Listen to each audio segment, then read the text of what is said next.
গ্রামের প্রান্তে পুরনো এক তেঁতুল গাছের নিচে দুজন বৃদ্ধ বন্ধু বসে আছে। চারদিকে শুনশান নীরবতা। পিছনে ধানের মাঠে শেষ বিকেলের আলো পড়েছে। গাছের পাতা হাওয়ায় দুলছে। মাঝে মাঝে কয়েকটা শুকনো পাতা পড়ে যাচ্ছে। ধীরে ধীরে পান খেতে খেতে এই গাছটার নিচে বসে কত বছর হয়ে গেল বলো তো কাদির? মনে হয় গোনা যায় না আর। কত স্মৃতি জমা আছে এখানে, একবারে বুকের ভেতর গেথে আছে রে। তুই ঠিকই বলছিস হারুন ভাই, এই গাছটা যেন আমাদের যৌবনের সাক্ষী। মনে পড়ে একদিন আমি ফাতেমার জন্য এখানে বসেছিলাম ৩ ঘন্টা, আর তুই পাশে বসে হাসছিলি। শেষে বৃষ্টি এলো আর ফাতেমা আসলই না। হেসে উঠে গলা ভারী হয়ে আসে। আর তুই কান্না করলি। আমি তোকে বলেছিলাম এই মেয়ে মানুষরা ভরসার না, কিন্তু তারপরও তুই যে ফাতেমার জন্য এতটা বদলে গিয়েছিলি সেটা আজও মনে আছে। তোর সেই চুপচাপ হয়ে যাওয়া, লুকিয়ে চিঠি লেখা, সব মনে পড়ে। আর তুই, তোর কি মনে পড়ে না হাসিনা বউয়ের কথা? কি সুন্দর গান গাইতে পারত রে মেয়েটা। একদিন গাছটার নিচে তোর জন্যে গান গেয়েছিল, এই পথ যদি না শেষ হয়, আর তুই পুরো গলে গিয়েছিলি। দীর্ঘশ্বাস ফেলে। সে গান আজও মনে বাজে। তোর হাসিনা আর আমার হাসিনা আলাদা হলেও ব্যথাটা এক। শেষমেশ কারো সাথেই তো হলো না আমাদের। আমি গেলাম পূর্ব দিকে, তুই রইলি পশ্চিমে, কিন্তু এই গাছটা ছেড়ে যায়নি কখনো। আজ এত বছর পর এই তেঁতুল গাছের নিচে বসে ভাবি, আমাদের জীবনটা একরকম নাটক ছিল। মঞ্চ ছিল এই মাঠ, দর্শক ছিল গরু বাছুর, আর আমরা 2 কুশীলব। তবু এই গাছটা রয়ে গেছে কাদির। এই গাছটা আমাদের অপেক্ষা করে। মাঝে মাঝে ভাবি আমরাও যদি গাছ হতে পারতাম, অবিচল, নীরব, কিন্তু মনে সব রেখে। হয়তো হয়েছি, এই গাছটার মতনই দাঁড়িয়ে গেছি হারুন ভাই। বউ, ছেলে, সংসার সব গেছে, এখন শুধু স্মৃতি আর গাছের ছায়া। তুই শুনেছিস পোলাপাইন নাকি এই গাছ কেটে রাস্তা করবে? ওদের তো স্মৃতি নেই রে। ওরা জানে না এই গাছের নিচে কত চোখের জল পড়েছে। চোখ দুটো লাল হয়ে আসে। ওরা জানবেই না, আমরা বলিনি তো কখনো। কখনো লিখে রাখিনি কে কাকে ভালোবাসত, কে কাকে ভুলেছিল। শুধু গাছটা জানে। গাছটা যদি কথা বলতে পারত রে হারুন ভাই, তাহলে আজ আমরা নিঃসঙ্গ থাকতাম না। একটু চুপ করে থেকে। তুই জানিস, আমি মাঝে মাঝে এসে গাছটার গায়ে হাত রাখি। মনে হয় গাছটা আমার পিঠে হাত রাখে, ভাবে, ভালো আছিস তো হারুন? কি অদ্ভুত রে। এই তো জীবন। যারা ছিল তারা নেই, যারা আছে তারা বুঝে না। শুধু গাছ আর ধুলোমাটি আমাদের চিনে রাখে। চল কাদির, আরেকবার ছোটবেলার মতন গাছটার গায়ে মাথা ঠেকাই, যদি পুরনো দিনগুলো একটু ফিরে আসে। হালকা কাঁপা গলায়, চল হারুন ভাই, চল।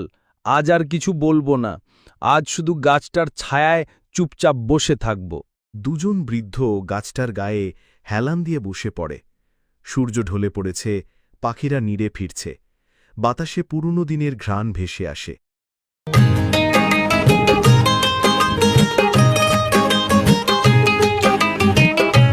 মানুষের জীবনে অনেক সম্পর্ক আসে যায়, কিন্তু কিছু সম্পর্ক গাছের ছায়ার মতো, নীরব, শীতল, অথচ সব স্মৃতি আগলে রাখে।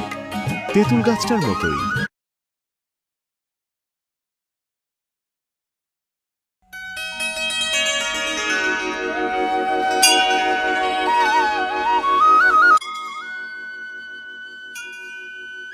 বাড়ির উঠোনে চুপ করে বসে থাকা মায়েরা প্রতিদিন সন্ধ্যায় হাওয়ায় শোনে এক নিঃশব্দ ডাক। কেউ ফেরে না, কেউ চিঠিও পাঠায় না, তবু অপেক্ষা হারায় না তার স্বভাব। ধোঁয়ায় ভরা উঠোন, হাঁস, মুরগি, ঢেকি, ধান ভানা। সাজু নামের ছোট ছেলেটা উঠে ডাগায়, মা, বাবা আজও ফিরল না। বাবার ঠিকানা এখন শুধু হাওয়ার গন্ধে।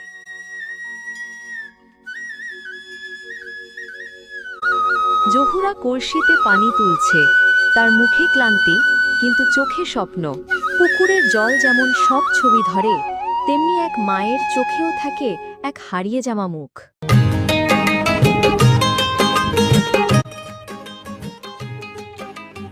সাজু আর কুশল হেঁটে যাচ্ছে, ধুলোয় পা ডুবছে, তাদের কথা নদীর মতো বয়ে যাচ্ছে। তোর বাবা কি একেবারেই আসে না?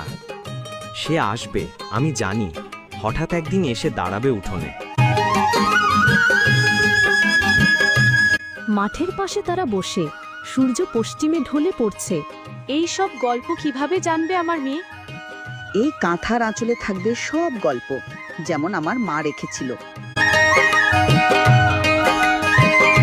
হাফিজ কাকা ও রফিক চায়ের দোকানে পত্রিকা খুলে বসে। এই দেখ, শহর থেকে যারা ফেরেনি তাদের তালিকা। জাহাঙ্গীরের নাম থাকলে তো খুঁজে ফিরি। চুপ করে খেতে বসেছে, সামনের পাত খালি। সাজু পাশে বসে। যে খাওয়ার প্লেটে কোনো কথা নেই, সে প্লেট বোঝায় প্রতীক্ষার ওজন। ছাত্ররা অবাক হয়ে শুনছে রাকিব স্যারের পছা। স্বপ্ন শব্দটা কাগজে লিখতে শেখো, তারপর চোখে আঁকো। সেই বাবার কথা ভাবছে, তার আঁকা নৌকায় বাবার নাম লেখা। আমার বাবা হারিয়ে গেছে ছবির মতো।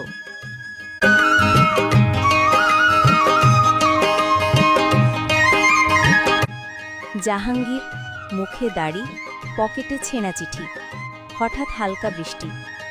শহরের ভিড়ে হারিয়ে যাওয়া মানুষের নাম থাকে না, থাকি শুধু ছেঁড়া ঠিকানা।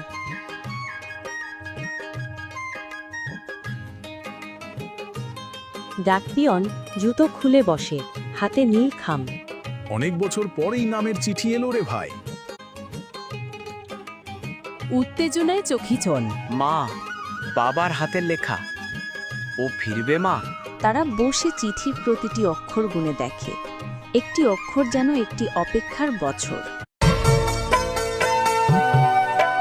নিজেদের লেখা আনো। আমি লিখেছি বাবার নাম। তুমি হারাও, তবু তোমার জন্য আমি আকাশে খুঁজি। সে কাঁদে। তুই শুধু তোর বাবার জন্য লিখিস, আমার জন্য কিছু থাকবে না?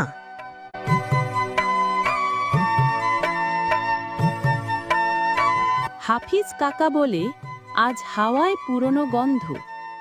ঝড় আসে, কিন্তু সঙ্গে আনে কোনো চেনা শব্দ, যা হারিয়ে যাওয়া কণ্ঠে ধরা পড়ে। জাহাঙ্গীর ফিরেছে, উঠোনে দাঁড়িয়ে। আমি ফিরেছি, তবে দেরিতে।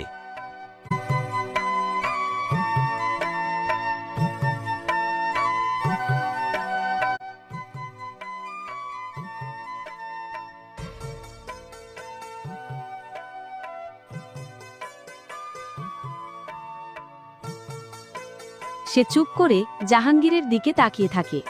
আমার কান্না তো থেমে গেছিল, তুই আবার তাকে জাগালি। তুমি কি আর কোথাও যাবে না? না রে, তোদের মুখেই আমার ঠিকানা।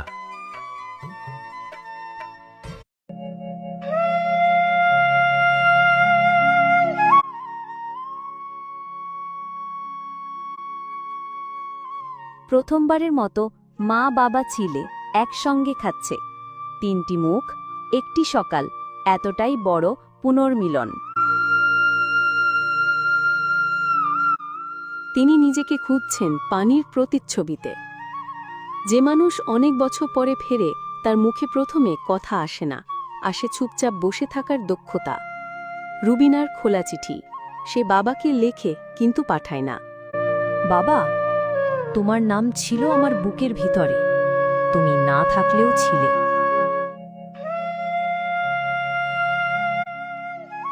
জাম গাছের নিচে পুরনো বন্ধুরা হাফিজ কাকা, রফিক, জাহাঙ্গীর চুপচাপ বসে আছে। তুই চিঠি দিলি না কেন? লেখার ভাষা হারিয়ে ফেলেছিলাম। জহুরা গুনগুন করছে, জাহাঙ্গীর শোনে। একটা গানের টান কখনো ভুলে যাওয়া লোককে টেনে আনে বাড়ির কড়িকাঠে। আমার বাবা ছিল হারানো মানচিত্র, আজ সে এসে দাঁড়িয়েছে আমার বুকের ওপর। সে আয়নায় নিজের দিকে তাকায়। পালিয়েছিস সময় থেকে, তোরই মতো লোকেরা গল্প হয়, গর্ব নয়।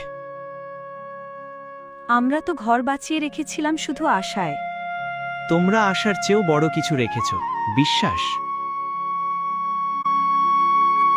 সে বাবার নাম লেখা নৌকা পুকুরে ভাসিয়ে দেয়। একদিনে সব প্রশ্নের উত্তর পাওয়া যায় না, কিন্তু ভাসিয়ে দিলে বুক হালকা হয়। জাহাঙ্গীর, সাজু আর জহুরা তিনজনে এক জমিতে ধান রোপণ করছে। আমার প্রথম কাজ তোমার পাশে, বাবা।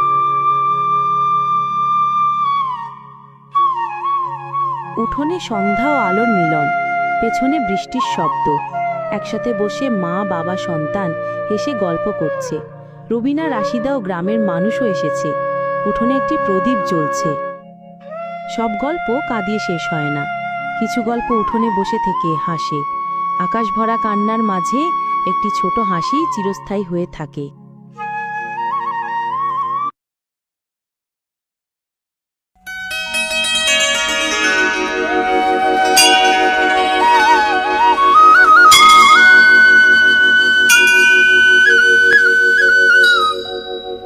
এই বউ, তোর ব্যাগ এত ভারী কেন রে?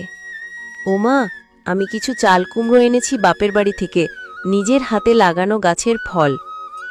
হ্যাঁ বটে, বউয়ের সঙ্গে চাল কুমড়োও আসে এখন। মা, ভেবেছিলাম আপনাদের খাওয়াই।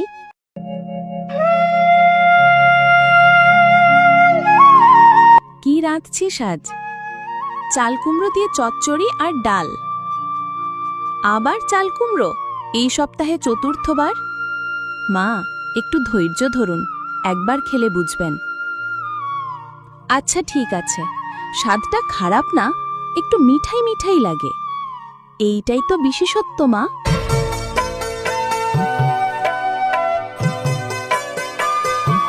আজ আবার কে এসেছে? পাড়ার বুড়ো কাকা, শুনেছে আমি চালকুমড়ো দিয়ে হালুয়া বানাইছি। এত কাণ্ড! বউ নয়, তুই বেকি পুরো চালকুমড়োর রানী। মা, শুনেছেন তো, বউয়ের চালকুমড়োর বাড়ি নামে নাকি লোকে ডাকতে শুরু করছে। ওমা, সব চাল কুমড়ো শেষ হয়ে গেল। আহারে, চল এবার তোর বাপের বাড়ি গিয়ে নতুন চাল কুমড়ো নিয়ে আসি। আনন্দে লাফিয়ে, সত্যি মা, আপনি যাবেন?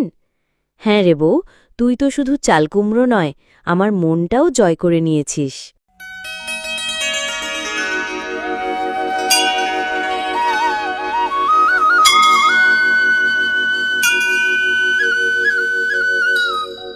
কি করছিস?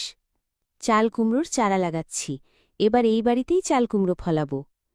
তুই এই বাড়ির মাটি, তোর গাছেও ফল আসবেই মা।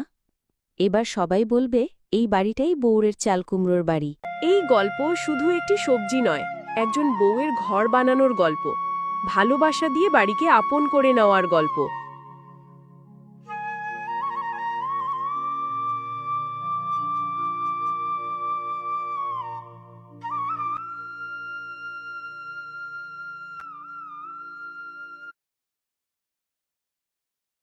হাসু মিয়া গ্রামের এক গরিব মানুষ। সে করে ঘরে স্ত্রী ও একমাত্র মেয়েকে নিয়ে বাস করত। তার স্বপ্ন ছিল একদিন সে একটা গরু কিনবে আর মেয়েকে স্কুলে পড়াবে। কিন্তু টাকা ছিল না। গ্রামের লোকেরা হাসাহাসি করত, বলতো ওর স্বপ্ন গরু কিনবে, মেয়ে মানুষ পড়াবে। কিন্তু হাসু মিয়া হাল ছাড়েনি।